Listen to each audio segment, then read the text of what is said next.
Hi everyone, this is Pooja. Welcome to Rise and Shine Commerce Hub once again. तो अभी हम पढ़ रहे थे अपने बिजनेस स्टडीज़ का सेकंड चैप्टर। आज हमारा लास्ट टॉपिक। इससे पहले के सारे टॉपिक्स हम लोग ऑलरेडी कंप्लीट कर चुके हैं। तो आप नीचे डिस्क्रिप्शन बॉक्स में जाइएगा, आपको प्लेलिस्ट मिल जाएगी। कंप्लीट प्लेलिस्ट में सारे कंसेप्ट्स हैं, वहाँ पे जाके आप लोग को पढ़ लीजिएगा। चलिए लेट्स गेट स्टार्टेड। आज का हमारा ये लास्ट टॉपिक है जो कि है Henry Fayol and F W. Taylor के बीच में डिफरेंस। अब इसको स्टार्ट करने से पहले लेट्स रिवाइज, जब प्रीवियस क्लास थी उसका थोड़ा सा रिवाइज कर लेते हैं हम। ठीक है, सो हम क्या पढ़ रहे थे? पहले हम पढ़ रहे थे एफ.डब्ल्यू. टेलर के बारे में। टेलर कौन थे? उन्होंने ये बोला था कि जो आपका मैनेजमेंट है भैया, उसमें एक ही ऐसा वन बेस्ट मेथड चूज कर लो जिसको आपको अपनाना है और फिर उसी से पूरे ऑर्गेनाइजेशन के जो काम है उसी से कंप्लीट करने हैं। क्या मतलब है इसका? देखो, अपने आप पे लेके चलो। आप लोग 12th स्टैंडर्ड में हो, ठीक है हो, तो अभी आपके 5 सब्जेक्ट्स होंगे। आप लोगों को उनको कैसे मैनेज करना है, किसको कितना टाइम देना है, वो तो आप ही एनालाइज कर पाओगे ना। क्यों कर पाओगे? हो सकता है कि एक ये बच्चा है और एक ये बच्चा है, इसके मैथ्स वीक है लेकिन इसकी मैथ्स बहुत स्ट्रॉन्ग है, तो जितना टाइम इसको देना चाहिए क्या इसको भी उतना टाइम देना चाहिए? नहीं ना। तो अपने वीक पॉइंट्स और अपने स्ट्रॉन्ग पॉइंट्स को एनालाइज करके आप अपना एक शेड्यूल बनाओगे। शेड्यूल बनाने के बाद वो आपका शेड्यूल होगा और वो एक बेस्ट तरीका होगा, और वो तरीका पूरे साल कंसिस्टेंट रहना चाहिए, ना कि वो बदलना चाहिए। तो यही टेलर बोलते थे, जो ऑर्गेनाइजेशंस में हम मैनेजमेंट करते हैं, एक बेस्ट मेथड चूज कर लो और उसी को अपना के फिर अपने सारे ऑपरेशंस को टैकल करो। ठीक है, अब उसके 8 फॉर्मेट थे। उसके अंदर हमने फर्स्ट चीज़ क्या पढ़ी थी? उसके अंदर हमने फर्स्ट चीज़ पढ़ी थी फंक्शनल फॉर्मेनशिप। फंक्शनल फॉर्मेनशिप में क्या थे? हमारे 8 इंचार्जेस थे। उसमें से चार ईच करके हम लोगों ने पढ़े थे। थोड़ा फास्ट रिवीजन हो रहा है बट बहुत इफेक्टिव होने वाला है, तो ध्यान से सुनिएगा। देखो, सबसे पहले क्या पढ़ा था हमने? सबसे पहले पढ़ा था हमने ITRD। अब इसको हम मान लो पहले तो TIRD। क्या पढ़ रहे हैं हम? अभी सब समझ में आ जाएगा। देखो, TIRD से में क्या हो गया? टायर्ड। ठीक है, अगर वर्कर्स काम कर रहे हैं तो वो ऑब्वियसली थकेंगे भी। अब जब वो लोग थक रहे हैं तो उसको क्या बोलेंगे इंग्लिश में? थकने को टायर्ड बोलेंगे ना। बस उस टायर्ड का यहाँ जो एक ई होता है उसको एलिमिनेट कर दो, उसको हटा दो, फिर बन जाएगा हमारा TIRD। अब टी से क्या हो गया? टी से हो गया हमारा टाइम बॉस, टाइम क्लॉक, जो भी बोल सकते हो आप लोग, टाइम क्लॉक हो गया। आई से हो गया हमारा इंस्ट्रक्शन कार्ड क्लॉक। ठीक है, आर से हो गया हमारा क्या? Root clock. और डी से हो गया हमारा डिसिप्लिनेरियन। अब सब कुछ नहीं समझा रही हूँ डिटेल में, प्रीवियस क्लास में जाइएगा, सब डिटेल में समझाया है, वो समझिएगा। ये सिर्फ एक ट्रिक मैं बता रही हूँ आपको। ठीक है, इसके बाद सेकंड हमने क्या पढ़ा था? SGRI। अब इसको हम SGRI की जगह क्या लिख सकते हैं? सिर भी लिख सकते हैं इसको। अब मान लो कोई वर्कर्स जो होते हैं, कोई नहीं, मैक्सिमम ही बोल सकते हैं, उन लोगों को किसकी लत होती है, किसके एडिक्ट में होते हैं वो लोग? सिगरेट्स के। जस्ट फॉर एन एग्जाम्पल ले रही हूँ, ट्रिक की तरह ही लेना है इसको, समझ में आ जाएगा इसलिए। तो सिगर से क्या बोल सकते हैं हम? सिगरेट। पहला कि वर्कर काम करा तो वो थक गया। अब कोई जब बहुत ज़्यादा थक रहा है तो अपने आप को रिलीव करने के लिए वो क्या ले रहा है? सिगरेट ले रहा है, तो उससे आ गया सिर्ग। ठीक है, speed boss, instruction boss, instruction card clerk तो इधर था, हाँ, तो यहाँ इंस्पेक्टर आ गया, और ये हो गया हमारा क्या? रिपेयर्स बॉस, और ये हो गया हमारा गैरेज बॉस। इससे आपको सारे याद हो जाएंगे, 8 के 8 ऐसे याद करना। टायर्ड कि पहले वो थक गया और दूसरा उसने सिगरेट ले ली। ठीक है, ये तो हो गई हमारी फंक्शनल फॉर्मेनशिप की चीज़। इसके बाद हमने क्या पढ़ा था? इसके बाद हमने पढ़ा था अपना सिंप्लीफिकेशन एंड स्टैंडर्डाइजेशन। अब देखो, क्विज में एक क्वेश्चन बच्चों ने बहुत गलत करा है।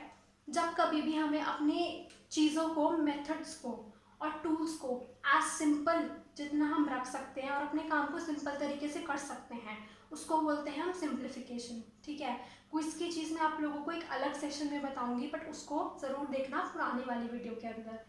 सेकेंड हो गया हमारा स्टैंडर्डाइजेशन एंड सिंप्लीफिकेशन। फिर थर्ड हमारा कौन सा होगा? Work study.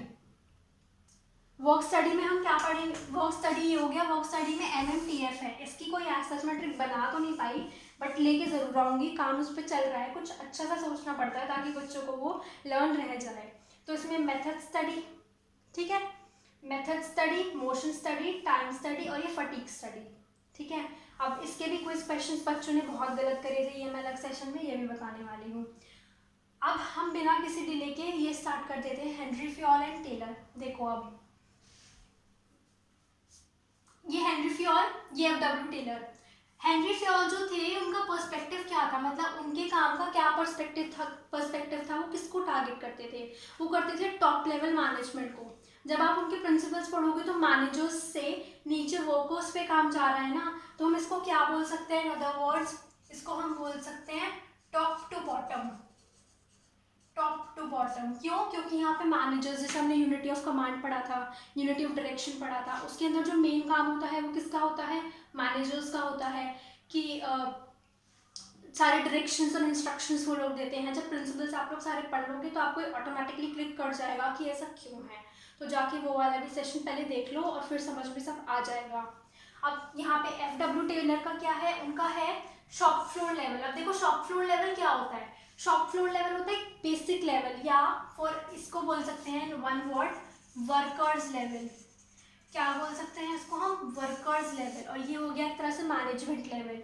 ये होगा टॉप टू बॉटम और ये वाला होगा बॉटम टू टॉप। कैसे, यहाँ पे हम वर्कर्स पे फोकस करते हैं, यहाँ हम मैनेजमेंट पे फोकस करते हैं। तो ये ऊपर से नीचे टॉप टू बॉटम और ये नीचे से ऊपर। फॉर एग्जाम्पल यहाँ बोल सकते हैं हम प्रिंसिपल्स कुछ इंस्ट्रक्शंस दे रही है स्टूडेंट्स को, we are like workers for her. क्यों, क्योंकि हम उनके लिए काम उनके लिए भी कर रहे हैं, अपने लिए भी कर रहे हैं, बट एग्जाम्पल के तौर पे आप इसको समझ सकते हो। यहाँ हो गया students to principal, lower level से एक अपर लेवल पे जब हम जा रहे हैं तो वो हो जाता है हमारा FW टेलर के अंदर। ठीक है, सेकंड क्या है अब हमारा, सेकंड है हमारा बेसिस ऑफ फॉर्मेशन।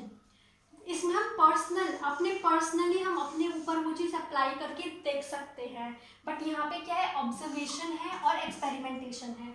ये किसी किसी ही ऑर्गेनाइजेशंस के अंदर एप्लीकेबल है। क्यों, क्योंकि दीज आर प्रॉपर टेक्निक्स, इनको टेक्निक्स की तरह ही बनाया गया है और ये सिर्फ कुछ स्पेसिफिक चीज़ों पे अप्लाई होंगे, बट इनकी क्या एप्लीकेबिलिटी है, यूनिवर्सली एप्लीकेबल है, दे आर यूनिवर्सल।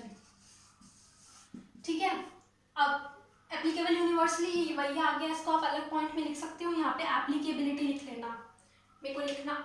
ये वर्ड है पर्सनल हमारा और ये वर्ड है हमारा बेसिस ऑफ फॉर्मेशन, तो यहाँ पे एप्लीकेबिलिटी लिख लेना। Applicable universally, applicable in specific, mark this word, specific institutions. Why? Because these are techniques and these are principles which are applied to the overall institutions सबका। and इसमें specific हो गया, specific क्या होता है, चुनिंदा, 4 में से कोई एक, 10 में से कोई एक, और ये क्या है 10 के 10 या 4 के 4। ठीक है, समझ में आ गया होगा आई होप। अब देखो ये क्या आ गया, अकाउंटेबिलिटी। पहले तो अकाउंटेबिलिटी का मतलब समझ लो। अकाउंटेबिलिटी का मतलब होता है जवाबदेही। अगर हम कोई काम कर रहे हैं, अगर कोई टीचर काम कर रही है तो वो किसके लिए अकाउंटेबल है, उसे उन्हें जवाब किसको देना है, उन्हें देना है प्रिंसिपल को जवाब, तो ये हो गया अकाउंटेबिलिटी। अब इसके अंदर कैसे आया ये, हेनरी फ्योल ने दिया था यूनिटी ऑफ कमांड कि only one boss will be there, only one boss will be there. और यहाँ पे क्या था, फंक्शनल फॉर्मेनशिप, 8 इंचार्जेस होंगे, स्पेसिफिक 8 इंचार्जेस होंगे हमारे, 1 2 3 4, और यहाँ पे 4, और फिर वो वर्कर्स को इंस्ट्रक्ट करेंगे। और ये क्या कहता है कि एक ही बॉस होगा जिसको हर कोई जाके इंस्ट्रक्ट करेगा। ये यहाँ बॉस हो गया, लेकिन वो उससे बिल्कुल अलग, ये यहाँ क्या हो गया, वर्कर्स हो गया। समझ में आया क्या मैं कहना चाह रही हूँ, मैं ये कहना चाह रही हूँ कि FW टेलर जो है उन्होंने क्या बोला, यूनिटी ऑफ कमांड दिया, जो क्या कहता है, एक ही तुम्हारा बॉस है, तुमको एक के ही इंस्ट्रक्शन सुनने हैं, तुमको वेरियस अलग अलग लोगों के इंस्ट्रक्शंस नहीं सुनने हैं। क्यों, ताकि इससे ओवरलैपिंग ना हो जाए काम की और कोई डिस्कॉर्ड ना हो जाए, मतलब उन लोगों के बीच में कोई नफरत या कुछ लड़ाई की भावना ना आ जाए। समझ गई हो गया आई होप। और यहाँ पे क्या हो गया, फंक्शनल फॉर्मेनशिप में टेलर ने बोला था नहीं, 8 लोग रखो, 8 के 8 अपने फील्ड में स्पेसिफिक होने चाहिए। एग्जाम्पल के लिए मैंने आपको बताया था साइंस टीचर है तो साइंस में स्पेशलाइजेशन होनी चाहिए, मैथ से तो मैथ समझा पाए अच्छे से। ऐसे ही उन्होंने यहाँ बोला था भाई 8 लोग रखो, एक मत रखो, 8 के 8 अपने फील्ड में परफेक्ट हो और फिर वो अलग अलग दे, वर्कर्स को क्या दे, इंस्ट्रक्शंस थे। ओके, अब हमारा फोकस, फ्योल का फोकस किधर था और टेलर का फोकस किधर था? फ्योल का शुरू से ही फोकस था मैनेजरियल एफिशिएंसी पे। एफिशिएंसी वर्ड आपको अच्छे से समझ में आ गया होगा, मैंने इंस्टाग्राम पे क्विज में बहुत अच्छी तरीके के क्वेश्चंस दिए थे ताकि क्लियर हो जाए एफिशिएंट कौन होता है, इफेक्टिव कौन होता है। नहीं देखा है तो इंस्टाग्राम पे जाके देख लेना, rise and shine commerce hub के नाम से है, कॉमर्स बस्ता क्लिक करना। यहाँ पे हो गया हमारा मैनेजरियल एफिशिएंसी, मैनेजमेंट पे फोकस करता है, मैनेजमेंट पे। वो कैसे करता है, मैं यहाँ पे भी वही चीज़ थी कि जो प्रिंसिपल्स हैं वो सारे मैनेजमेंट को, मैनेजर्स को या टॉप लेवल को फोकस करते हैं, बल्कि यहाँ क्या है, शॉप फ्लोर लेवल है। शॉप फ्लोर लेवल मतलब वर्कर का लेवल, तो ये हो गया वर्कर्स एफिशिएंसी, मतलब वर्कर्स पे काम करता है और ये काम करता है मैनेजरियल एफिशिएंसी पे। ठीक है, अब देखो, एक बच्चे ने ना लास्ट वीडियो के कमेंट सेक्शन में पूछा था मैम मेंटल रिवॉल्यूशन पूछा था। अब मेंटल रिवॉल्यूशन क्या होता है, हमने एक कॉन्सेप्ट पढ़ा था फंक्स में, टेलर में,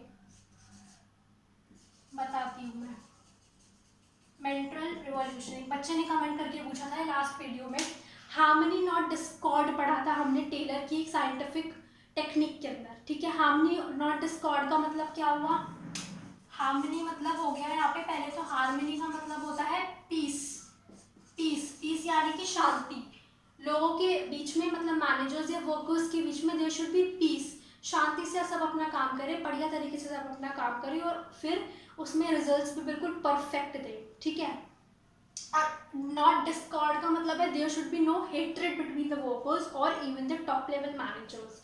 ऑलराइट, तो यहाँ पे मेंटल रिवॉल्यूशन इसी का एक पार्ट है कि when there is no there is harmony and there is no discord, that is called as mental revolution। इसका मतलब क्या है कि there is peace, लोग पीसफुली अपना काम कर सकते हैं, कोई भी ओवरलैपिंग नहीं है काम की, वो हो गया हमारा मेंटल रिवॉल्यूशन। सो ये कोई अलग पॉइंट नहीं है, या आप इसी के अंदर मेंशन कर सकते हो हार्मनी नॉट डिस्कॉर्ड के ऊपर। आई होप समझ में आ गया होगा सब लोगों को सब कुछ। इसी के साथ आज हमारा ये चैप्टर खत्म होता है।